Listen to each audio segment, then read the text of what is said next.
Today, if you happen to know when all hell breaks loose, the Antichrist takes over Earth, and Earth implodes, and all humanity ceases to exist, then you, sir, have enabled Auto CQ mode on WSJTX-Z. Yep, tonight we are going to talk about digital modes next on Live Free and Ham. Hello and welcome to Live Free and Ham podcast. This is our bi-weekly show where we discuss all ham radio topics in New Hampshire, New England, and beyond. So whether you're a regular listener or a first-time guest, we're excited to have you here and appreciate your support. And thanks for tuning into the show tonight. So let's get into the show. I'm your host, Eric, call sign N1JUR, and I'm with my co-hosts, Paul, N1OG, and Todd, W1STJ. All right, cool. Well, before we usually get into our topic tonight, we want to catch up on a few things. As always, our storefront is up and running, and you can visit that at livefreeandham.com/shop. And I want to do a couple of things. First and foremost, we thank everybody who's gone over to the shop and picked some swag and merch for us. As always, we appreciate it, everybody. And I want to point out this time, and I'm actually wearing it and sporting it. This is our Digital Life shirt. I wish I could have a back camera. I could probably spin around, but this is the original digital modes, FT, what we call CW, but we also refer to it as manual FT8. Either way, you can pick that shirt up, and we have a new shirt that I just put in the store called I Speak Many Languages.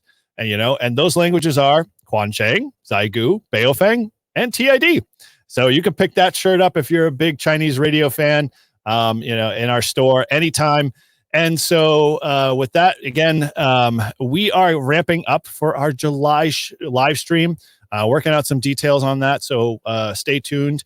So you're going to want to make sure, if you aren't already subscribed to our YouTube channel, that you head on over there at youtube.com/@livefreeandham. And make sure you subscribe and ding that bell, and you'll be notified when we go live. And as always, we've got a little bit of our usual segments. So once we dive in here, doing good. Doing good. You do. That's good. Do good. Do good. You're doing good. Good. Absolutely, I do. Good.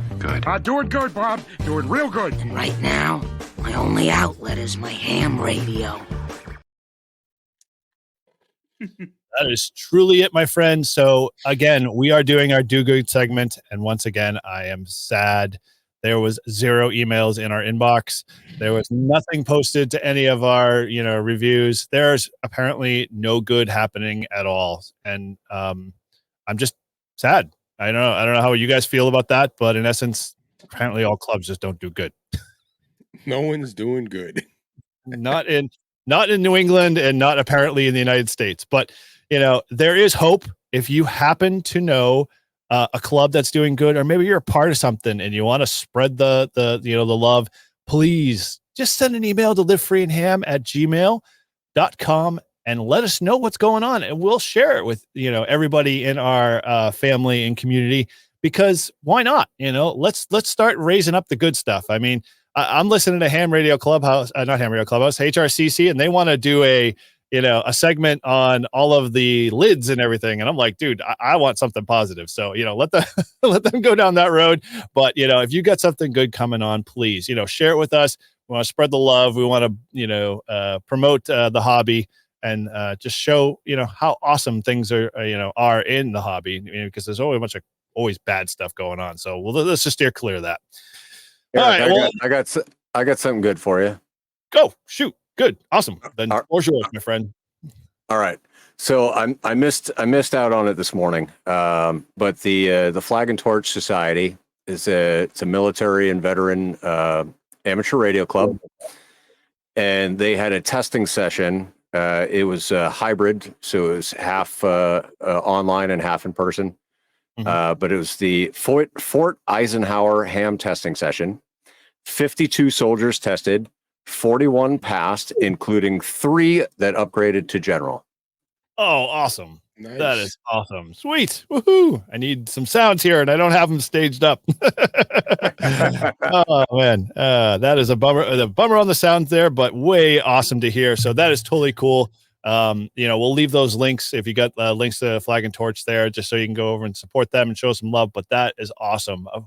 So it is true. It is not a lie that there is some good stuff going on. Yeah, just nobody wants to brag about it, I guess. Apparently. All right. Well, as always, like I said, if you've got some stories exactly like Paul shared, then head on over to your email inbox and send us an email at livefreeandham@gmail.com, and we will be sure to showcase it on our next show of Doing Good. And, we're going to put a little pin on it. It is summertime right now. And as we're recording this episode, we're going to take a little bit of a break there with a little something extra. Todd has, gotten wrapped up in a build out process and enjoying his summer. So he's put a little bit of a break there on studying, but he has promised the crew here that he'll pick it back up in September and go full force with the hope, anticipation that before April, as HRC and other groups start testing for their extras and upgrades, that he will be ready for getting testing. So you heard it here first, and we're going to hold it to him. All right. Well, with that, so let's just get into our usual format.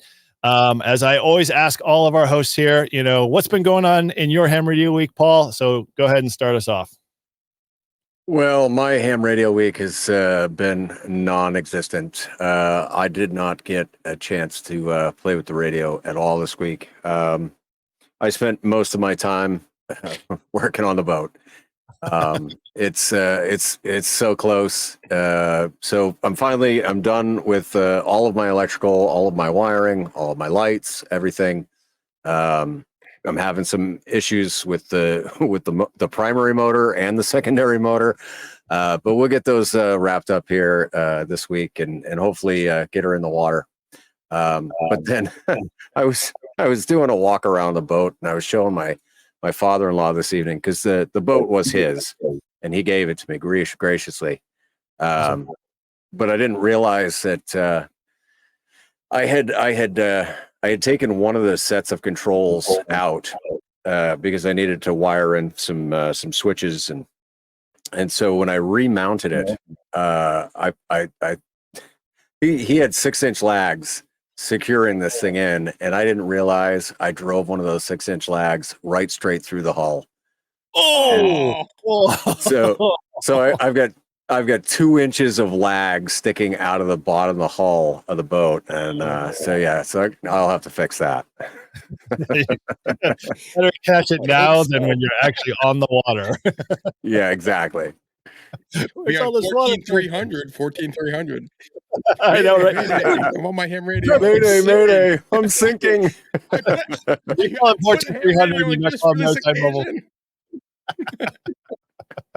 Man, that would have made video gold, man. The first maiden voyage.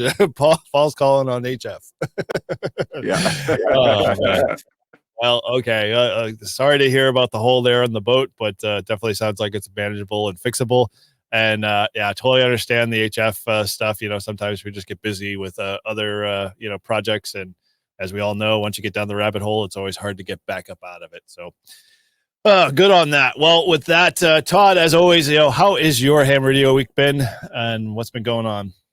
Well, it's been all right. I got to multitask. I got 3 things done at the same time. Took my son fishing with his friend. I played ham radio, and while I was activating in park, I listened and somewhat joined into the club meeting via Zoom. So it's pretty awesome. Never did that before, but I got to listen to Eric's presentation on how field day went for our club, and busy making contacts. Was working the rail trail, working on the kilo. Great night, 20 meters. I got a lot of Europe, Sweden. Hadn't had a Sweden contact in a while, so worked Sweden. A lot of Georgia, Texas. The usual. And I made like 63 or 64 contacts, and I think I'm at 739, and Eric's at like 730. Mm-hmm. So we're right neck and neck, and we are definitely trying to get all tied up so we can do a live stream and show you guys what it's like to do a kilo at the same time because Same time. we've been working on this for a while, and we just got to get it put behind Oh, us. yeah. Like Yeah, it's I hadn't been to that park since May. I was like, it's been since that long. I'm like, you got to be kidding me. 2 months? I'm with you there, man. I've done the last photo activation I think I did was a big flop. Although no, it wasn't a flop in terms of contacts. I definitely made the contacts, but it was one of the technical recordings I did that just everything went wrong when it could, and so never really aired. So Well, it's all right. well, the other reason I'm starting to really like this park is like Zach likes to fish. So there's a pond right where I activate. A lot of good fishing in there. All right. Well, so I guess with me, I didn't have any fishing escapades to talk about, and definitely no holes in boats. Although I'm beginning to think we're going to start into a fishing podcast soon at the rate we're going.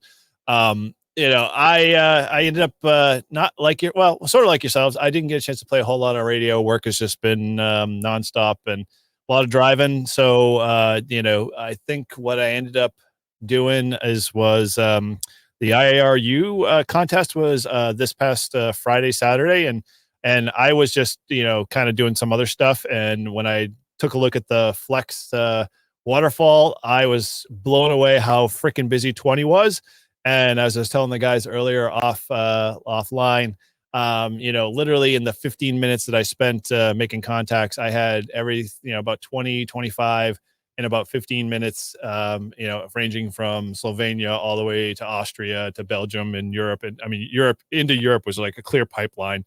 And, you could literally spend the dial of, 1 or 2 hertz or megahertz in some cases up, and you'd be, on to the next contact. So that was always at least fun to play a little radio.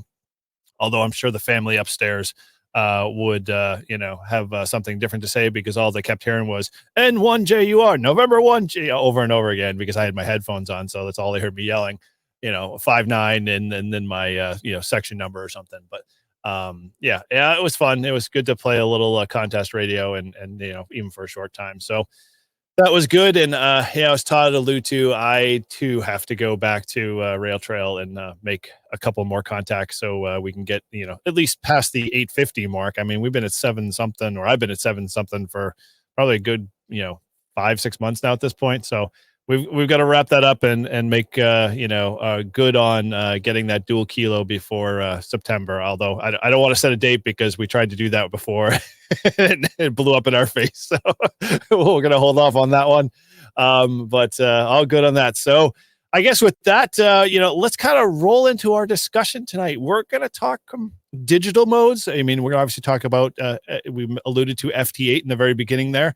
But we will definitely dive into some of the other areas. And really tonight is just kind of, if you've never dealt with digital modes, you've never kind of dabbled in it or played with it, we're just going to give you our firsthand opinions of, some of those modes like JS8 call and FT8 and FT4 and using Whisper. And then, talk a little bit about some of our experiences with it, all with the intention that, if you've never played in those modes, you never kind of fooled around with them, we're going to encourage you to kind of go, try it out. I mean, in essence, ignore the naysayers, ignore the folks that, play, in that space and we're like, well, it's boring. It's like watching paint dry. It's 2 computers talking to each other. Yeah, it is. I mean, all of those negatives, but it is radio. I mean, in essence, it's just another form.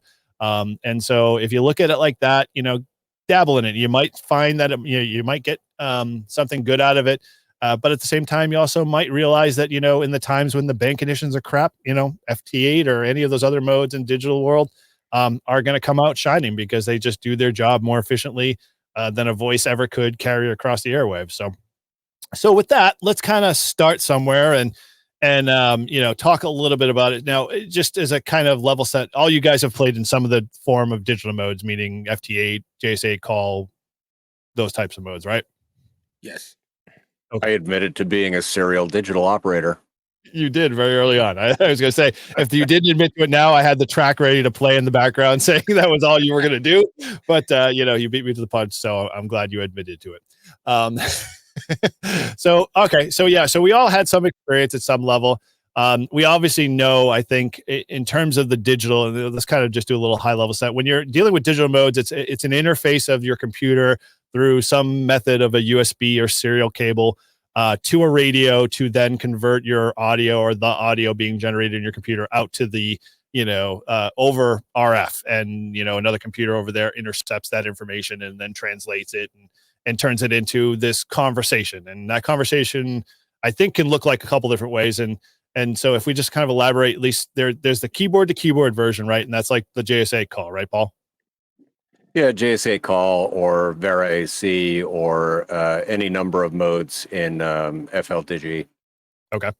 All right. And then we've got the next kind of step, which is the more popular one, which is really like kind of that FT8, FT4 stuff, where a lot of it's kind of scripted. Well, we'll say scripted because in essence, pre-canned, and very controlled in terms of the messaging that's being sent between stations. And a lot of times it's just, signal report, grid square, and maybe one other, component, depending on what type of the message is. But it's very controlled in that nature, which I think, to touch upon those folks that complain about the mode being so dry, is that it doesn't allow them to converse anything more than, a small subset of characters. So I think that's kind of where people just go, well, that's just slow, or, boring or whatever. And so, okay. So let's kind of, Todd, actually, you're probably a good candidate to kind of talk about this. So we obviously dragged you into the digital modes once you finally got your, DX10 and whatnot. What was your experience in kind of dealing with them? How did you feel when you first, it was thrown at you? Talk a little bit about those feelings, and then we can talk a little bit of some of the technical challenges you kind of dealt with.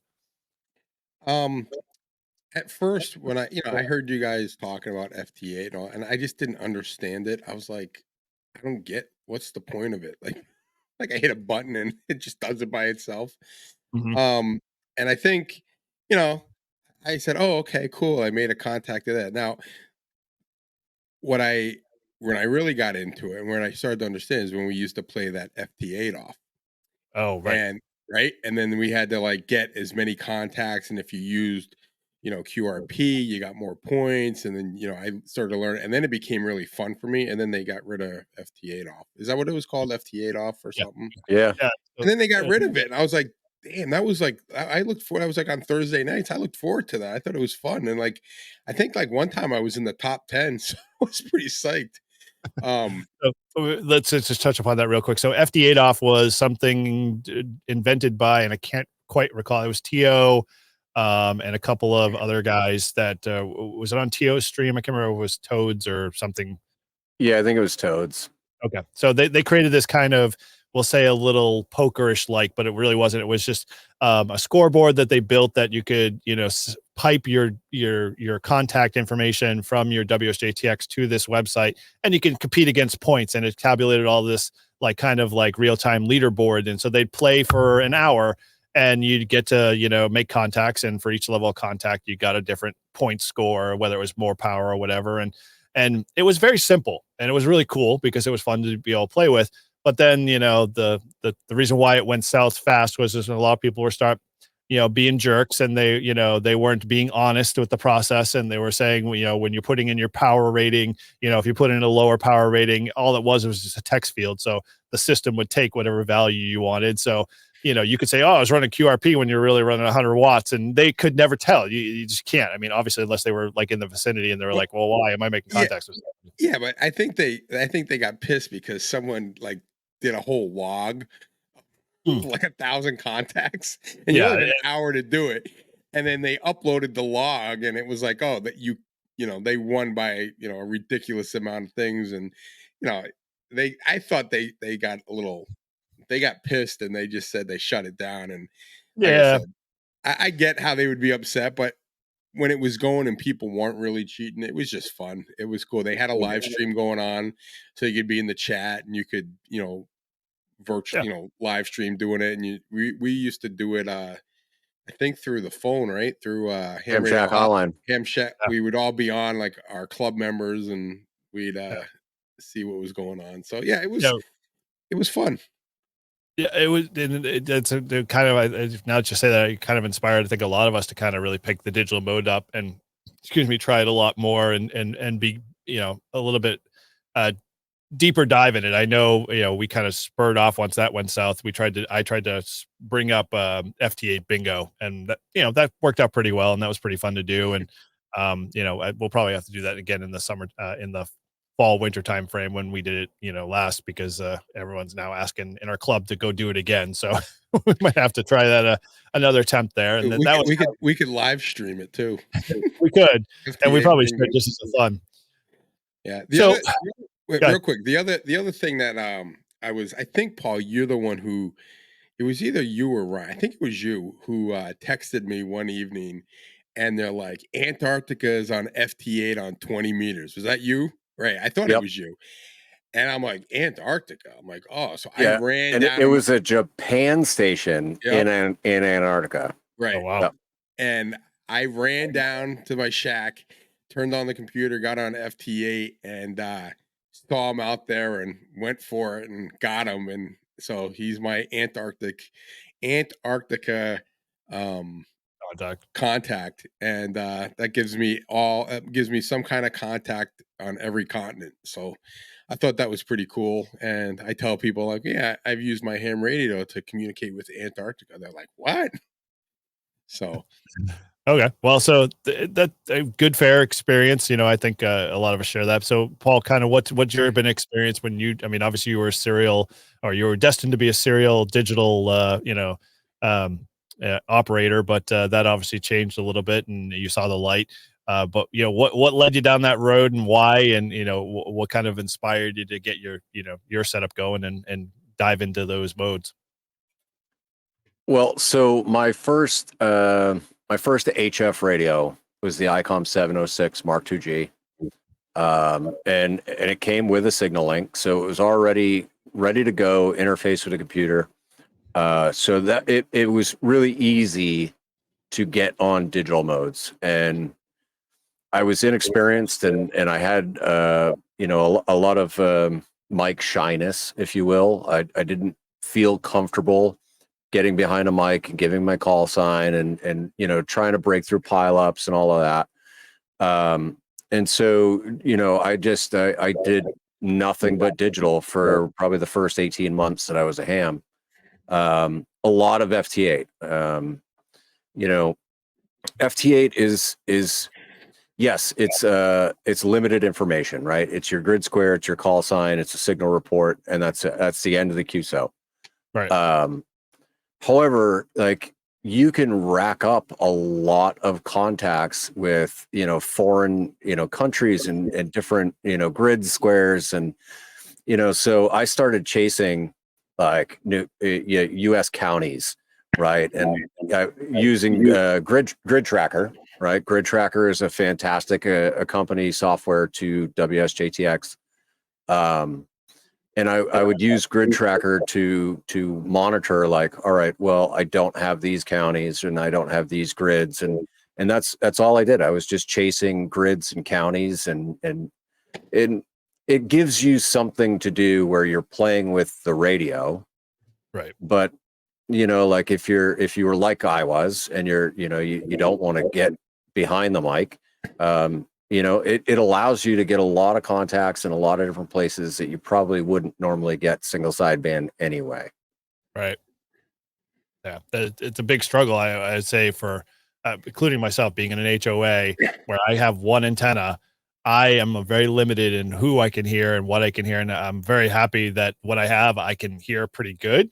But I sure, when it came to like a lot of these DX stations and stuff that or expeditions that I could and I know I can't hear, or I can't pick up, or they're just too far in the noise floor that I have here at the house. And my noise floor is like a 4 or 5, so it's not terribly bad, but it's still bad enough that you can't pull something out, and I can't set up multiple antennas, so I don't have the luxury of being able to make all that. So that is the draw for me for FT8, minus the fact that I love the component from the computer standpoint of being able to just have one more thing that was integrated more into my logging and all that stuff. So it just really made it that more unified, and I was like, oh, this is really cool. I love it. I don't care.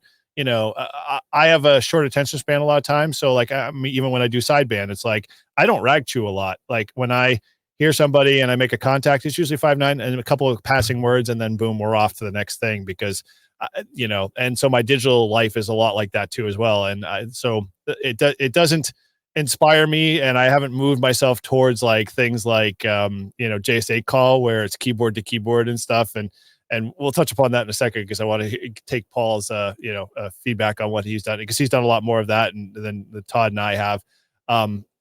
But have you guys really really embraced like the whole digital side? Have you done just FT8 only, or have you gotten into the other modes and other functionality that's in, say, WSJTX at all? I've really done very little FT4 just because I wanted to try it out, and mainly just FT8. And I'll be honest with you, I've really, since I've really been focusing on POTA, I haven't really done a lot of FT8 lately. Mm. I used to get bored, or I was in the car waiting for something, I'd pull up in my phone and start doing some FT8.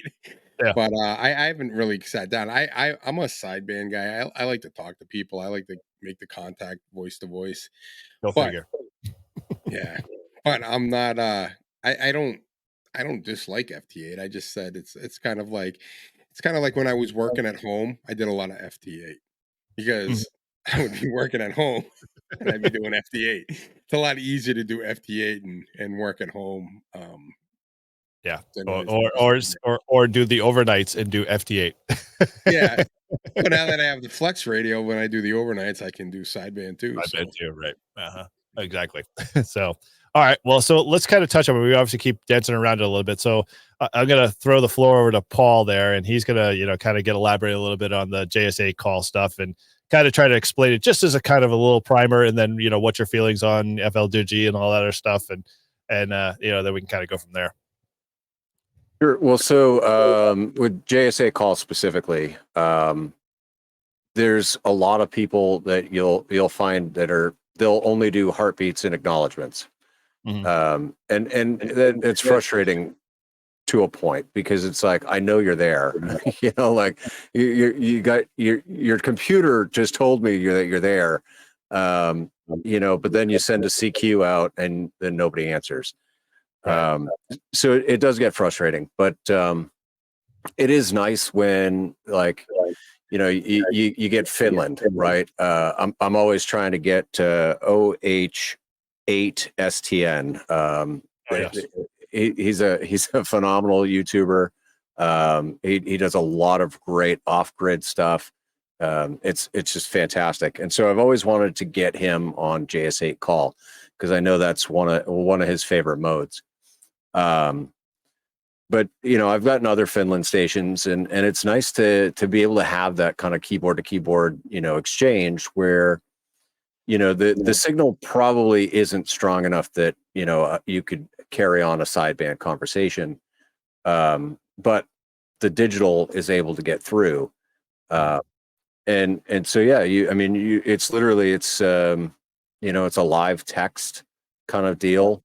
You can opt to not have it say I'm typing while you're typing, or you can have it actually say I'm typing, which is kind of a neat. Yeah, it's kind of a neat little feature, though. Like if the other person is typing and they have that on, it'll show on your screen. It'll say, so and so is typing. Vera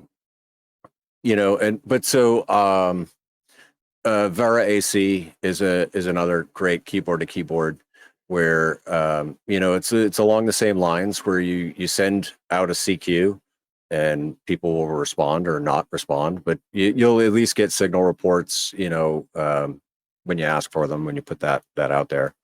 Right. And yeah, it's just you're having a conversation typing instead of talking. That's the only difference. Now, yeah.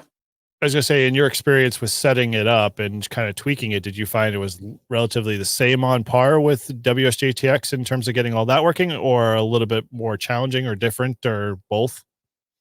I would say JSA call is easier to set up and get running than WSJTX is. I had a lot of issues initially with things interacting weird with each other, audio card issues and whatnot. But anything digital, you're gonna have to suss those issues out anyways. Making sure that your audio levels are right. You'll have to open your sound settings in Windows, assuming you're using Windows. Mhm. Right. But you have to adjust the audio levels in Windows, otherwise you'll be overdriving the input, or you're overdriving into the computer. But it's not super difficult. I would say probably the most difficult bit of digital software to get set up would be FLDigi. And that's just because it can do so much. There are so many different modes that FLDigi does, and having your macros at the top, it just makes life a lot easier. And so it takes a bit of a learning curve to get through setting up the macros in FLDigi and understanding, okay, well, if I'm going to take part in a Contestia net, what is the exact Contestia mode? Because there are several. and and then you just wait your turn, and you chime in when you chime in. You say, okay, yep, I'm here to check in. And it's you can have a lot of fun with it. So in terms of the mode itself, or all of those modes you mentioned, how do they stack up in comparison to, like, FD8 tends to be like, what, a minute and a half or so for a full end-to-end QSO, or a little bit shy of 2 minutes. How is that in the whole, other modes and digital modes? You find that it's just a lot longer because it's more manual kind of keyboard type stuff, or is it about equal, or or something in the middle? Yeah, it varies. Obviously, so I want to say that both JS8 and Vera are 15-second windows, right? Where you'll transmit. But so if you've got a long bit of text, what it'll do is it'll transmit your 15 seconds, and it'll wait for the acknowledgement, and then it'll continue. It'll wait for the acknowledgement, and then it'll continue, right, until it gets to the end. And so it does take a little bit longer, I guess. I call FT8 now my lazy radio. It's what I do when I'm multitasking, right? So if I'm on a voice chat in a Discord server, I'll have FT8 going in the background, and I'll just, yeah, all right, enable TX to send the CQ, and then I'll get the pop up dialog when the QSO is complete, and I know that I got to go back into the app and hit enable TX again, right? And it's nice that you can just kind of run it in the background. You don't have to babysit it so much. Whereas the keyboard to keyboard modes, like, you have to be, you've got to be right there on it. Otherwise the other person's going to be sitting there and they'll be like, why hasn't he responded yet? 20 years later, I'm still on the QSO with Paul. Like, oh, I'm sorry, I was chatting with the people at Discord, and then I went and took a pee break, and I had a podcast to do. I know, right? I went to go get my colonoscopy. It took a really long time.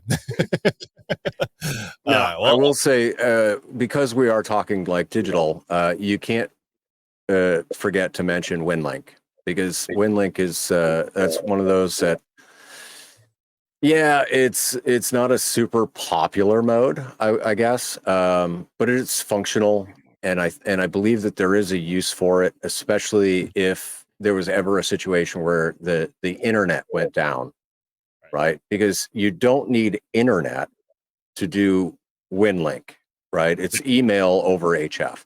And so as long as the other computer is receiving your signal, it's all a store and forward kind of deal. And so it's a nice thing to know how to use.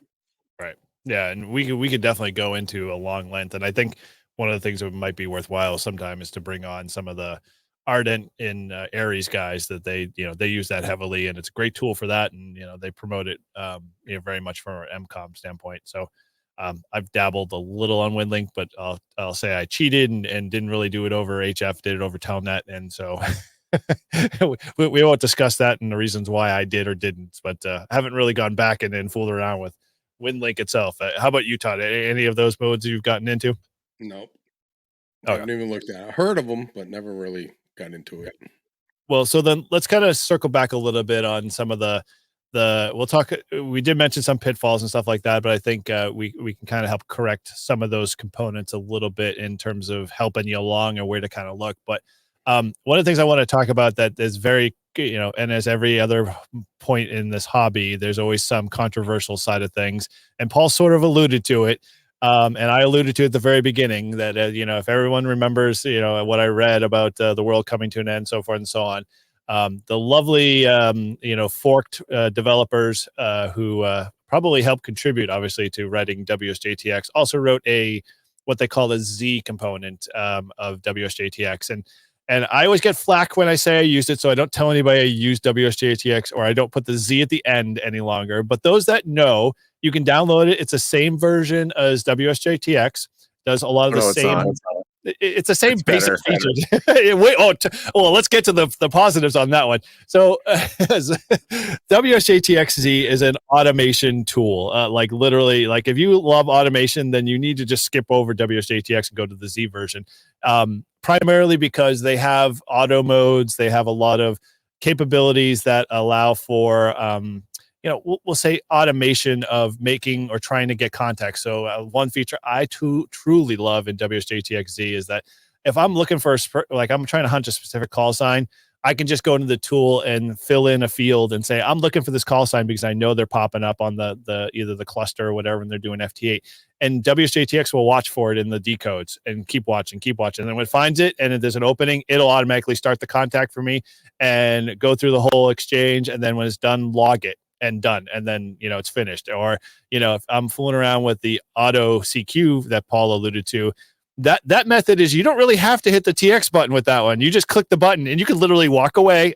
Guilty. I walked away for 5 hours and I had come back and my log was like full, and I'm like, what happened? And I realized, oh crap, I left auto CQ on, and it was just kind of logging. Whoever heard me was just like, yep, I'll grab you, no problem, and just kept going. And I think I literally worked overnight and made like 55 plus calls. I mean, because I forgot. And I obviously didn't learn my lesson the first time because I did it 2 other more times before. So like as Paul said, hey, it can fill up your log fast, and you don't know how quickly it does it until it does it. So yeah, there's a lot of cool features in WSJTXZ that help in automation, and is a great tool. And, you decide for your own, personal choice as to whether or not you feel comfortable in using a tool like that, or you'd rather be with the regular folks in the regular JTX world. So all good there. But Paul, I assume you probably have a couple of fun features that you used in it that you might want to elaborate on. Yeah. So my favorite 2 features of the Z mod is pounce, which is what you referred to, right? Where you see somebody in the decode, and they could be making a QSO with somebody else, but it shows up as like a different color because it's somebody that you want. Yep.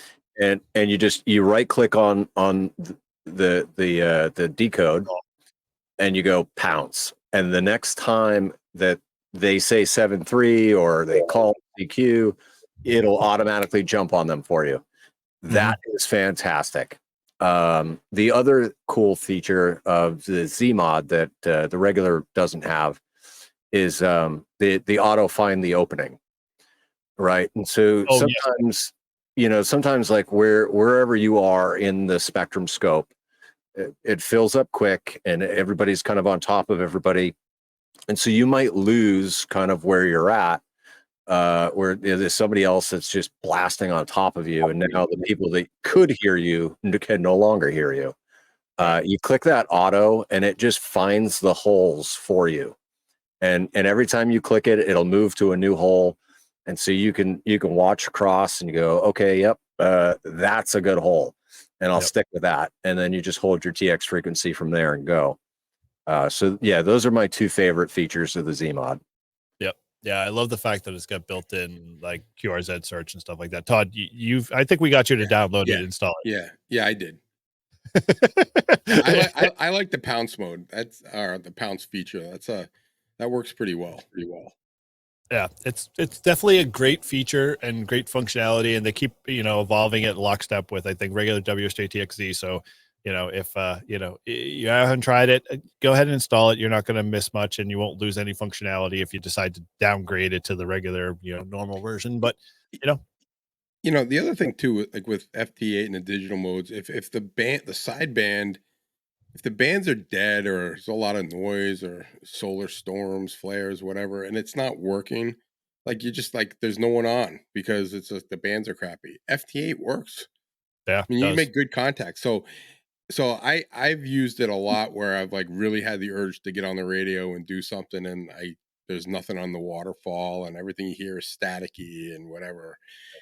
So I'll switch over to FT8, and then all of a sudden you'll see a lot of activity, and then you're still playing radio, but you're not you're getting through that noise. The digital is and the computers are able to weed through that and hear you, and then you start making contact. So it can be fun, like in that sense. But like I said, for me, I feel like the bands is just people talking, and I see I'm gonna jump on that. But Well, like I said, yeah, I mean, I haven't done it on POTA yet, but I do when I do FT8. Anyone that says CQ POTA, I always jump on those guys, and oh yeah, those guys will hit you like more than once. So like a lot of times, if you work like a guy on in my experience, if you work someone on FT8, they're not going to answer you because they're mhm, looking for new contacts, right? right. The POTA guys will pick you up anytime because they're just looking to activate their They party. want as many contacts as they can get. Yep. Yeah, so Guaranteed. so I always jump on the POTA guys and try to make sure that they get their contacts in. So Very cool. Well, that's definitely a good tip there because I subscribe the same way. But anytime I see, I use a kind of a helper app, and actually, Paul alluded to some of the helper apps like Grid Tracker, and I want to touch on those a little bit. One of the ones I use is JTDX. It's more of a kind of text based. It's not as we'll say GUI intensive as Grid Tracker is, although Grid Tracker does a lot more than just POTUS type stuff and or just FTA type stuff.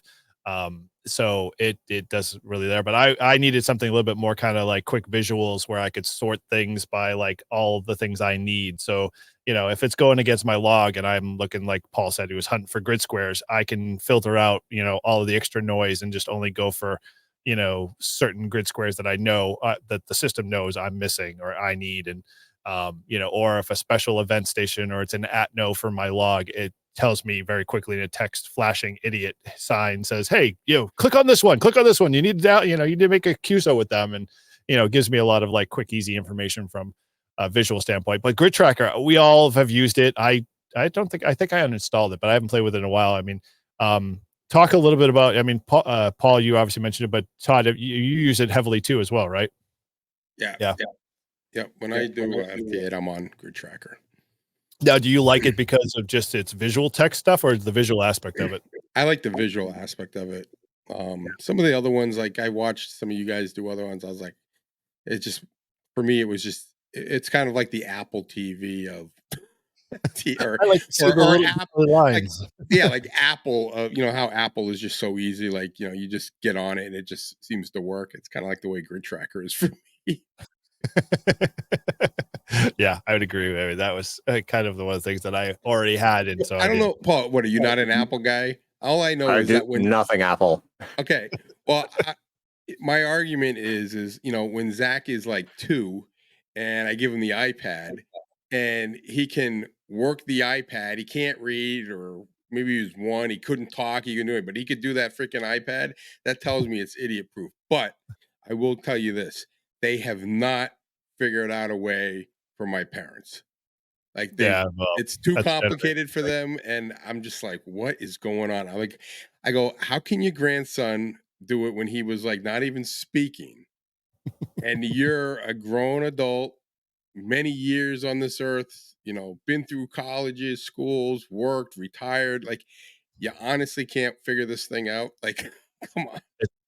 come on, man. It's the same reason why your Minnesota NCO would basically told you to get off the frequency because they've owned it for 45 years because he's done it that way forever and he's not going to Yeah. change. Yeah. Well, that would be them. Yeah. That's the way they are. I mean, On a side note, my mother calls me up. "Hey, you have to come fix the printer. We're going on." They don't use digital. What do you call it? Like boarding passes, so they got to print them out. Like who does that anymore? But they do.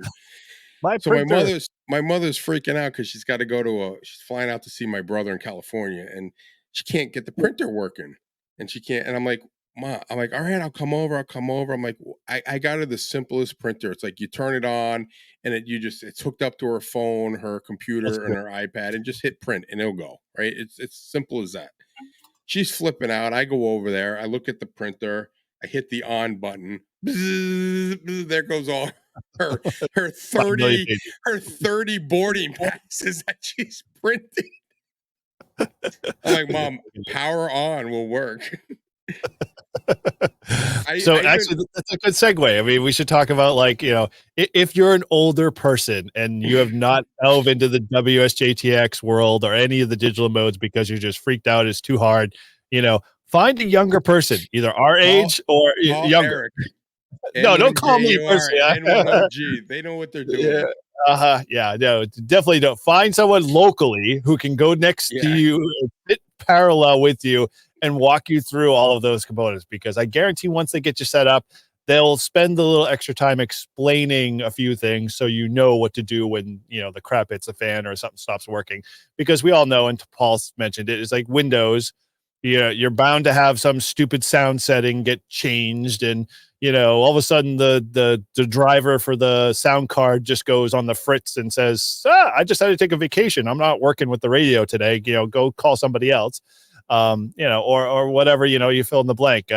So, I guess that's kind of the best thing for advice I'd say is don't try to do it on your own. You will get frustrated. Find someone who's set it up in your club or in an area or on a Discord or something and have them help you out. And if you have no friends and you have no clubs, there's always YouTube. And a net. Yeah. Right? You can pretty much find anything to do on YouTube. I'm just too lazy. I just call Eric.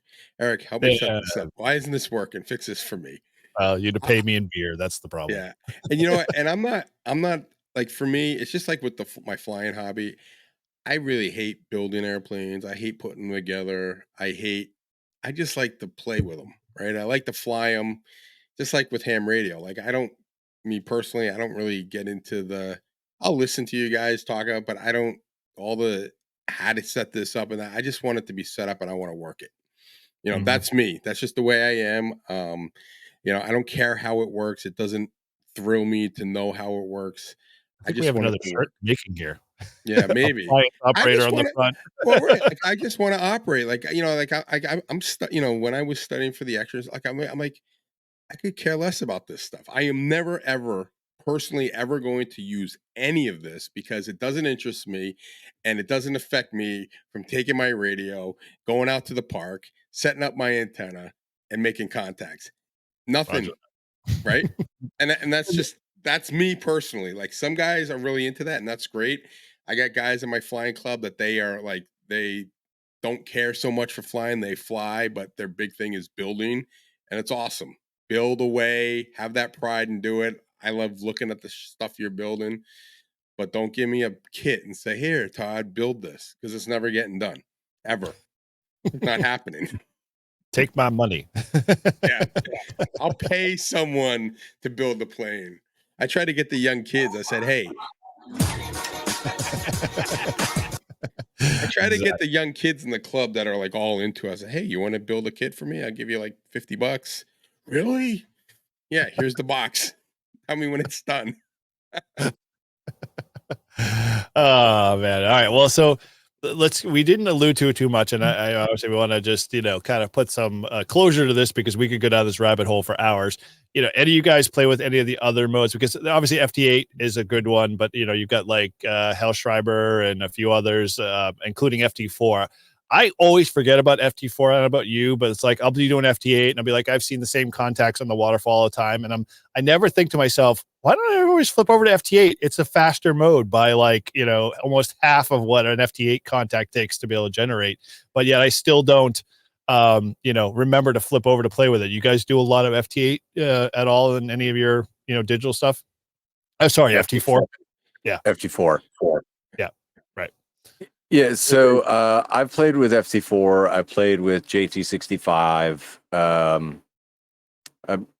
But I think we're remiss in the fact that we haven't mentioned the most important mode in WSJTX, which is, if I remember correctly, weak signal propagation reporting. Yes. WSPR. Yep. All right. Wonderful tool. So go ahead, since that was my kind of like cream of my notes here. I wanted to talk about that because it helps for, folks, appliance operators like Todd, and, we'll use it heavily when we do our matchup, when we talk, we do the 80-meter coil head to head. But go ahead, describe a little bit what Whisper is and why you like to use it. Well, all right. So the overall general advantage of any mode in WSJTX is the fact that it's all designed on weak signal. I believe it's minus 22 dB is the bottom threshold there. Yep. But yeah, 100%. You want to know how your antenna is performing, how your setup is performing. You run Whisper for a couple of minutes and check the PSK reporter and see, all right, well, who's actually hearing me, and how well am I doing? Yeah. And then if you got an issue with your antenna, it's going to show up right away. If you got an issue with something, it's going to show up right